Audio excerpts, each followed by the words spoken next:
Hello and welcome to BYJU'S IAS. Let's take up the analysis of today's The Hindu newspaper by first looking at a few main topics. The first article is from page number 1 and it deals with the high stress levels that are being faced by the personnel of the Indian Army. Recently, a study was conducted by a think tank known as USI or the United Service Institution of India, which is a service-related think tank. And according to this study, more than 50% of the personnel of the Indian Army are under severe stress. These high stress levels have directly contributed to the increasing rate of suicides and fratricides within the army. Fratricide is nothing but the act of killing one's brother or sister, and within the armed forces, high stress levels, depression and low morale leads a few members to kill their own brothers, which is termed as fratricide incidents. Over the last few years, the Indian Army has been reporting an alarming increase in the rate of suicides and fratricide incidents. And according to the study conducted by USI, this is a direct result of their prolonged exposure to counter-terrorism and counter-insurgency environments.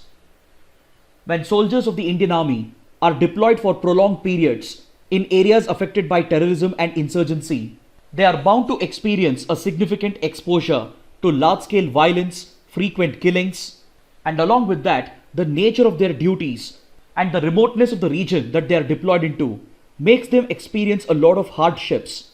And during this tough phase, they fail to get any kind of emotional support as a result of their distance from their families.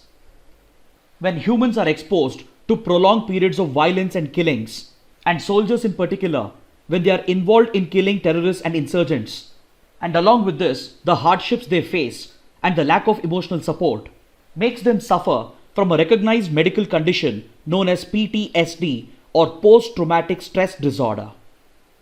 Usually, soldiers who are involved in counter-terror and counter-insurgency operations, and even intelligence operatives who conduct covert operations that involves killings, and even the victims of violence, and even those who witness these violent incidents from close quarters, they are all known to suffer from a condition known as PTSD or post-traumatic stress disorder. The study conducted by USI has pointed out that there are two factors which is leading to very high stress levels amongst the personnel of the Indian Army. One is operational stress factors such as frequent exposure to violence and killings, and the other is non-operational stress factors such as the hardships that they face on a day-to-day basis and the remoteness of their posting, which creates an emotional and physical distance from their family members.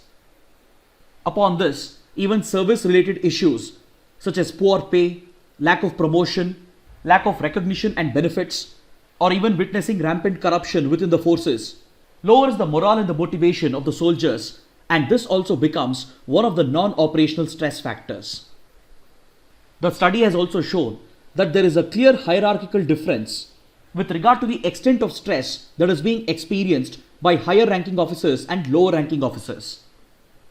The study shows that officers of higher ranks, they are affected more by stress, they even report a lower job satisfaction, and even their pride in the uniform has gone down as their careers have progressed. This results in an overall lack of motivation and a lack of trust and faith in the decisions that are being made by the leadership.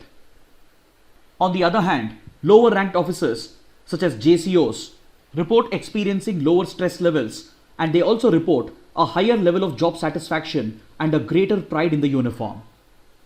This translates to higher motivation levels, especially when they are deployed in counter-insurgency and counter-terrorist environments, and they also exhibit a greater confidence and a higher degree of trust and faith in their leadership. So this study has shown that as the army personnel progress through their careers and as they are exposed to prolonged periods of high stress environments, their morale and motivation levels are also affected, and this directly has an impact on the combat preparedness and the operational performance of the armed forces. Over the last 15 years, the Ministry of Defence has taken up several initiatives to combat these high stress factors, but they have failed to give satisfactory results as proven by the study conducted by USI. The findings of this study should be a cause of great concern for the top leadership of the Indian Army and as well as the Indian government, because these stress conditions being experienced particularly by officers of higher ranks will result in indiscipline, poor training, lack of morale, and an erosion of esprit de corps amongst the armed forces. Esprit de corps is nothing but the feeling of pride and loyalty towards members of the group, and this could be eroded because of poor morale and lack of motivation introduced by high stress factors. This in turn directly contributes to the rising number of suicides and fratricide incidents within the Indian Army. Now let's look at two articles from page number 1 and 9. These two articles deal with Pakistan's repeated failure to act effectively and firmly against terrorism and terror financing. In fact, we have discussed this topic in complete detail on the 3rd of Jan, and we had discussed that Pakistan has arrested Zaki-ur-Rahman Lakhvi, who is a senior commander of the LET or the Lashkar-e-Toiba, and Pakistan's motivation behind this arrest was largely driven by its fear of being blacklisted by the FATF. See, Zaki-ur-Rahman Lakhvi is seen as one of the masterminds of the 26/11 Mumbai attacks. After the Mumbai attacks, India gave sufficient evidence to the UN Security Council to prove his involvement in the attacks, and based on this, he was designated as a global terrorist by the UNSC 1267 Sanctions Committee. The 1267 Sanctions Committee is also known as the Taliban and the Al-Qaeda Sanctions Committee of the UN Security Council, and India not only provided sufficient evidence to link Lakhvi with the 26/11 attacks, but it also managed to prove his connections with Taliban and the Al-Qaeda. But despite being designated as a global terrorist, Pakistan failed to act against him, and after arresting him for a brief period, he was subsequently released on bail without even facing any serious charges or conviction. For years together, Zaki-ur-Rahman Lakhvi was freely roaming around in Pakistan, and he was conveniently managing to raise finances to fund the terror activities of the Lashkar. The other mastermind of the 26/11 attacks, Hafiz Saeed, who is the leader of Lashkar, was also facing such limited action from Pakistan, and it would arrest him for short periods due to international pressure and later release him on bail. But now, Pakistan faces serious charges of failing to act against money laundering and terror financing, and it has already been grey listed by the FATF. In February 2021, the Asia Pacific Joint Group of the FATF is supposed to meet, and since Pakistan has met only 21 out of the 27 action points that were prescribed by the FATF, it fears that the FATF might downgrade Pakistan from the grey list to the black list and place it along with other high-risk non-cooperative countries such as Iran and North Korea. So driven by this fear, Pakistan arrested Hafiz Saeed recently and even convicted him in an unrelated terror financing case. Similarly, it arrested Zaki-ur-Rahman Lakhvi as well, and within one day, even he has been convicted on charges of terror financing, and he has been sentenced to a 5-year jail term. So it is very evident that these actions that Pakistan has been taking does not represent any genuine effort from Pakistan to curb its sponsorship of terrorism and tolerance of terror financing in the country. But these actions are driven only by its fear of getting blacklisted by the FATF.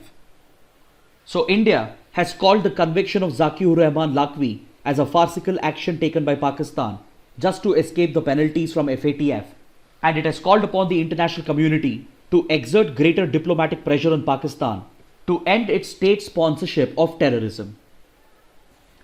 Now let's take up an article from page number 13 that examines the rising influence of China in South Asia. See, China has begun hosting a multilateral dialogue with South Asian countries. Recently, the 3rd edition of this multilateral meet was held, and 5 neighboring countries of India participated in this multilateral dialogue. This included Pakistan, Nepal, Sri Lanka, Afghanistan, and Bangladesh.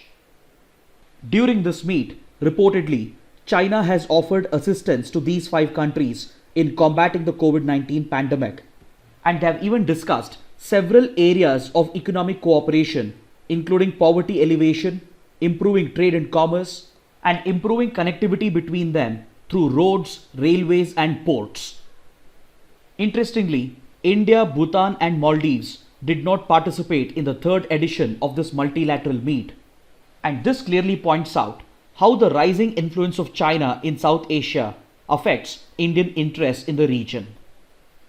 Because generally, in South Asia, India is seen as the lead country and it is known to have enjoyed traditional influence in the South Asia region.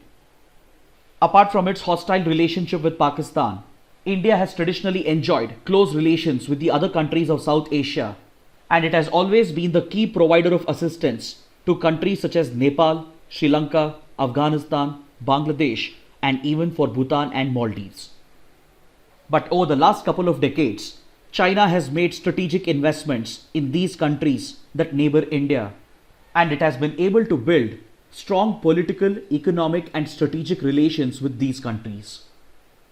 Take, for example, China's ambitious Belt and Road Initiative, or also known as the One Belt, One Road project. In the South Asia region, it is only India and Bhutan which have boycotted the One Belt, One Road project because India considers the One Belt, One Road to be violative of its sovereignty and territorial integrity because of the alignment of the CPEC corridor, which passes through Pakistan-occupied Kashmir region. And since Bhutan is largely guided and influenced by Indian foreign policy, even Bhutan has opted out of the One Belt, One Road project. But apart from India and Bhutan, all the other countries in the South Asia region, they have agreed to take part in the One Belt, One Road initiative. This of course includes Pakistan, which is an integral part of the CPEC corridor, and even Nepal, Sri Lanka, Afghanistan, Bangladesh, and Maldives. They have all agreed to take part in the Belt and Road initiative. Under this ambitious project, China plans on making massive investments in these countries to build connectivity projects, and it has already invested in several strategic connectivity projects such as the Hambantota port in Sri Lanka, the Gwadar port in Pakistan, the Trans-Himalayan road and rail network with Nepal, airport and road bridge projects in Maldives, investments in Afghanistan for exploiting its mineral resources, and as well as investments in Bangladesh for boosting connectivity and transport infrastructure, and as well as the establishment of power plants in Bangladesh. So these commercial and strategic investments of China has given it considerable influence in these countries, and this has translated into close political and strategic ties between these nations. China has capitalized on this leverage, and it has actively promoted defense cooperation with many of these countries as well. It is already a known fact that China and Pakistan are all-weather defense partners, and China has been a key supplier of advanced defense technology to Pakistan, including defense technology related to ballistic missiles, fighter jets, naval submarines, etc.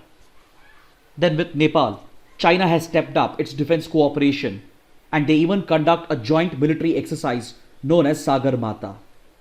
For Sri Lanka and Bangladesh, China has become a key supplier of weapons, and thus China has successfully combined its defense cooperation along with strategic economic investments in order to project its hard power in these countries.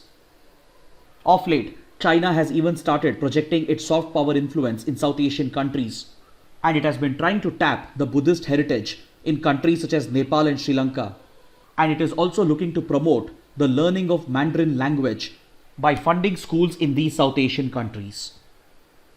Then recently in July 2020, China even held a quadrilateral dialogue with Pakistan, Afghanistan and Nepal to discuss the expansion of its connectivity projects focused on these countries. During this quadrilateral meet, China has reportedly proposed to extend the CPEC corridor from Pakistan to Afghanistan as well. Then China has also proposed to take forward an economic corridor plan with Nepal known as the Trans-Himalayan Multi-Dimensional Connectivity Network. So all in all, these strategic and economic investments that China has made in South Asian countries has given China a lot of political influence, which directly challenges the traditional influence that India has enjoyed in these countries. Now let's move on to editorials and columns. In this column on page number 6, the writer evaluates India's response during its latest military standoff with China in eastern Ladakh, and he evaluates the effectiveness of India's counter-coercive strategy. See, at the global level, the world has been preoccupied with the ongoing Cold War between US and China. Over the last several years, the two global powers have been competing for the superpower status, and this strategic rivalry between them has extended across the traditional military domain to stretch across several new domains, including diplomacy, space, cyber, and technology. So, as the world was preoccupied with this global Cold War between US and China at the breakout of the COVID-19 pandemic, China started making a stealthy move against India, which is seen as a middle power. In the month of May 2020, China triggered a military standoff with India in the eastern part of Ladakh by deliberately trying to trigger the border tensions, which has led to one of the largest military standoffs between the two countries. And this standoff is still an ongoing standoff even as we speak, and more or less it has ended up turning into a stalemate. This is where the writer appreciates the counter-coercive strategy of India, which was employed as a response to China's coercive strategy, and to further understand and evaluate the strategic and tactical responses of India and China. The writer refers to the theory of deterrence and coercion that has been developed by popular American political scientist Alexander L. George. Alexander George is best known for his work on coercive diplomacy in the field of political science and international relations. And he says that there are 4 essential steps involved in the theory of deterrence and coercion. The first step is known as the turning of the screw, under which a country tries to exert pressure on the other, usually through the military route, in a subtle attempt to challenge the status quo. So this marks the first step in the coercive strategy of the first country. If you look at China's coercive strategy against India in eastern Ladakh, you will find that in the month of May 2020, it was China's PLA, the People's Liberation Army, which made an attempt to directly challenge the status quo with regard to the border. And this was essentially the equivalent of China turning the screw on India in order to exert military pressure and make an attempt to challenge and alter the status quo.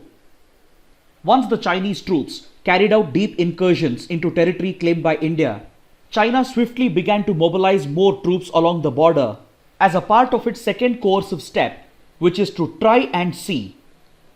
This basically refers to the wait and watch approach in order to see how the other country responds to the initial step of turning of the screw or the exertion of military pressure that has challenged the status quo. In the past, when India was usually faced with such challenges from China, the political, diplomatic and military leadership in the country would usually panic, and they would often come out with a confused and disproportionate response. But in contrast, this time around, India carefully implemented a deterrent strategy in order to exert counter-coercion on China. As the Chinese PLA made advances into Indian territory and made an attempt to challenge the status quo, India immediately launched a measured military response, and within a span of few weeks, the Indian Army and as well as the Indian Air Force, they were able to carry out a swift mobilization of their troops and resources, which essentially marked the first 2 steps of deterrence and coercion, that is the turning of the screw and try and see. Just as China had stepped up military pressure against India, and just as it was adopting a wait and watch approach, even the Indian side stepped up military response. And following this escalation from the Indian side, India adopted strategic restraint to wait and watch as to how China would respond to this mobilization by India. Because quite frankly, China was taken by surprise by India's swift military mobilization, and especially the deployment of the larger assets of the Indian Air Force, such as fighter jets, transport aircraft, etc., sent out a strong deterrent message to China, and it left the decision to China whether it wanted to scale up the escalation ladder. As expected, China responded and escalated the tensions by issuing a tacit ultimatum, which eventually resulted in the border clashes, resulting in the killing of several Indian soldiers. So as the crisis escalated, India decided not to escalate to a full-fledged ultimatum, which would have resulted in a larger conflict or in the breakout of a larger war, and it decided to go for tacit ultimatum through a combination of military mobilization, accompanied with simultaneous coercive pressure exerted diplomatically and economically. Under this stage of deterrence and coercion, India started lobbying with Western countries to put diplomatic pressure on China, and at the same time, India started imposing economic pain on China by boycotting Chinese imports. and by banning several Chinese mobile applications on the grounds of national security. So eventually, what we witnessed was a carefully drafted strategy in statecraft, led by the political, diplomatic and military establishment of India. And this set the stage for India to stay firm during its negotiations with China, when China eventually realized that this standoff was more of a stalemate and de-escalation was the only possible option in order to work out a face-saving exit. This mature counter-coercion strategy of India that was based on deterrence is what has been advocated by legendary strategic thinkers such as Kautilya of India and Sun Tzu of China. In their respective theories on statecraft, both the strategic thinkers have spoken about winning wars without actually fighting the war.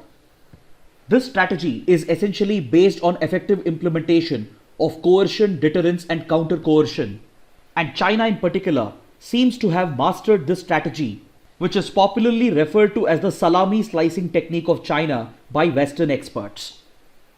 Under this technique, China is known to exert pressure through coercion and deterrence, and through gradual and incremental steps of exerting pressure, similar to the slice-by-slice carving of salami, China is known to challenge and alter status quo and achieve its strategic objectives even without fighting the actual war. India until now had largely failed when it came to its counter-coercion strategy, because India has always been a status quo power. Even today, India doesn't openly challenge the status quo of other countries, and it doesn't willingly threaten the territorial integrity or sovereignty of other nations. So when a status quo power like India is dealing with irrational powers such as Pakistan, or with revisionist and expansionist powers such as China, naturally India is bound to suffer the first setback. But after this initial setback, India usually failed to recover because of its confused and disproportionate approach that was being followed previously. But this time around, the writer says that after suffering an initial setback under the turning of the screw step of China, India initiated a well-crafted counter-coercion strategy based on deterrence in order to successfully push China towards a stalemate and thereby defeat the strategic ambitions and intentions of China. So in this regard, the writer says that India has done really well in countering Chinese aggression in eastern Ladakh. Finally, let's take up the mains practice questions. The first question: prolonged exposure of Indian Army personnel to counter-insurgency and counter-terrorism environment has been one of the contributory factors for increased stress levels. Discuss its impact. The second question: China's focused engagement with South Asian countries through its multilateral dialogue threatens Indian influence in the region. Evaluate. Kindly write an answer to these questions and post your answers in the comment section below. So this concludes our discussion for the day. Thanks for watching.